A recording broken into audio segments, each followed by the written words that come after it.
So now, after the ink has dried a little bit, we're going to simply erase all the pencil lines, and then we'll start on watercolor.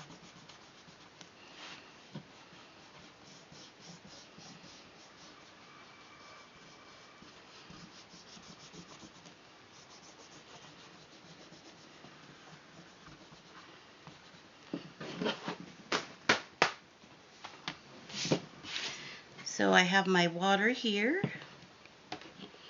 my Koi sketch box here,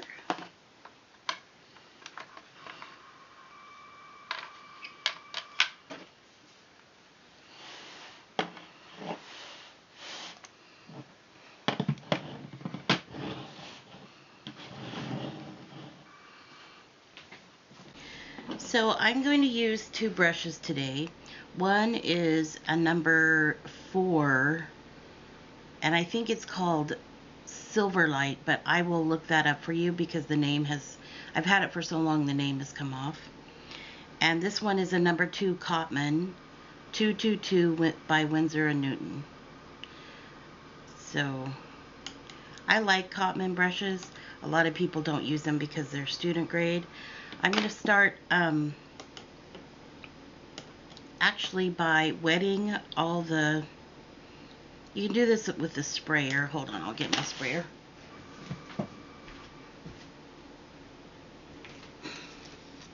I just have the spray bottle that I've had forever, and you can, you can pick those up anywhere, and I just spray the colors and let them sit for a minute.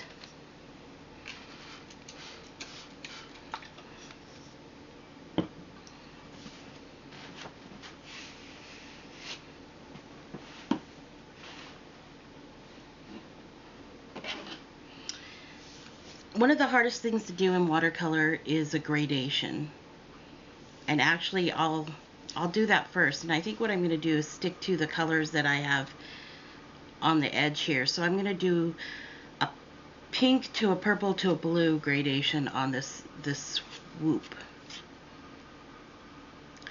I think I'll do pink, purple, blue to a green, just to kind of keep it all cohesive to the colors on the edge. I'm actually going to use the bigger brush and start with the purple. This set of watercolors has a really wonderful purple, as you can tell. And I work watercolor, when I work with watercolors, I usually use them very kind of a thick or dry. And I work on dry I work dry, meaning I don't wet the surface first. A lot of watercolors will have like a nice wash of water on the page before they start working. So as you can see, I'm adding the two colors, and I want really strong colors, so I'm dipping in there again, and then I'm taking most of the color off. I'm dipping it in water and taking most of the water off, making my brush really dry, and then I go back and I tickle the colors together.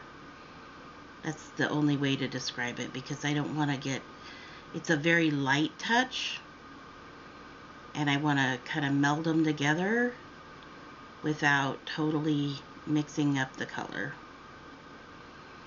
And watercolors naturally do that anyway.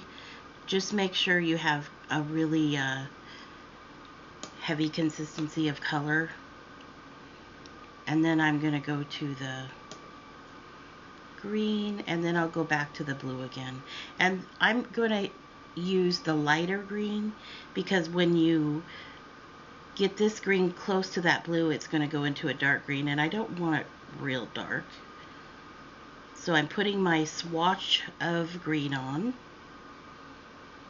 and then I'm going to take the brush without rinsing it and touching it to the edge of that blue and starting the transition, or the tickling of the two colors, and then I'm going to rinse it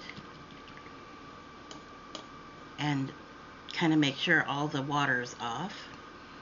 And then I'm going to go back and transition into the green.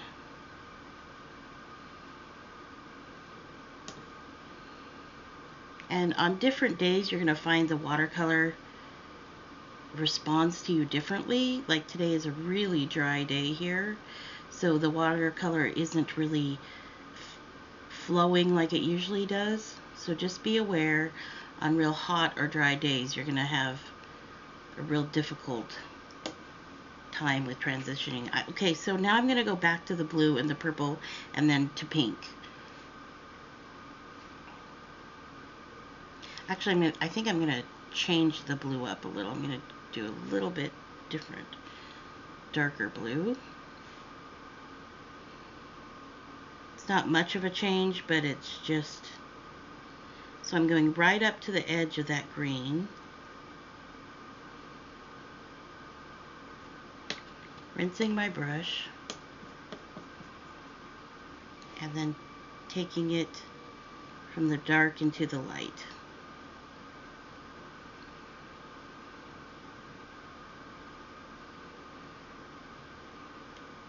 Then I rinse again and then go more into the light.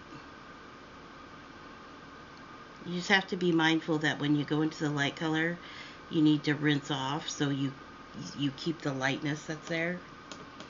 So now we'll go back into the purple. So you're working kind of fast here, so you're putting a purple stripe down, rinsing your brush, and I kind of squeeze it off, the water off, until it's almost dry, but there's still a little water, and then I bring the two colors together. It takes a little patience and a little practice, but it's an easy process once you do it a couple times. Okay, so we're going to add purple down here. And you want to work fast enough that this doesn't dry before you get to the next section. So you might want to finish this section first.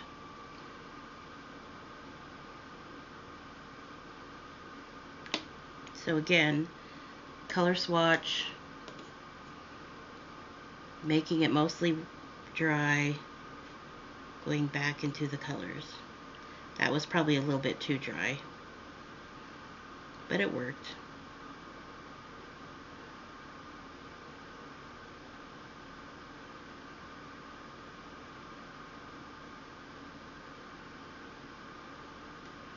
Okay, so now we're going to go to the pink, which this set has a really bright pink.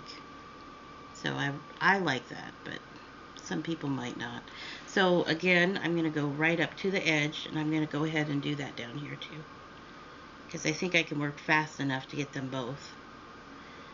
Right up to the edge, rinse your color, squeeze off excess water, and tickle the colors together. Now something's happening here that you should see. The blue is actually coming into the purple. So I'm going to go with, I went ahead and brushed that back into the blue. It was just a little wet, so it puddled right in the middle.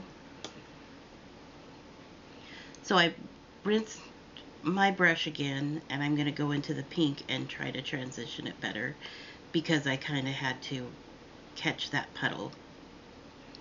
If you didn't have a purple, you could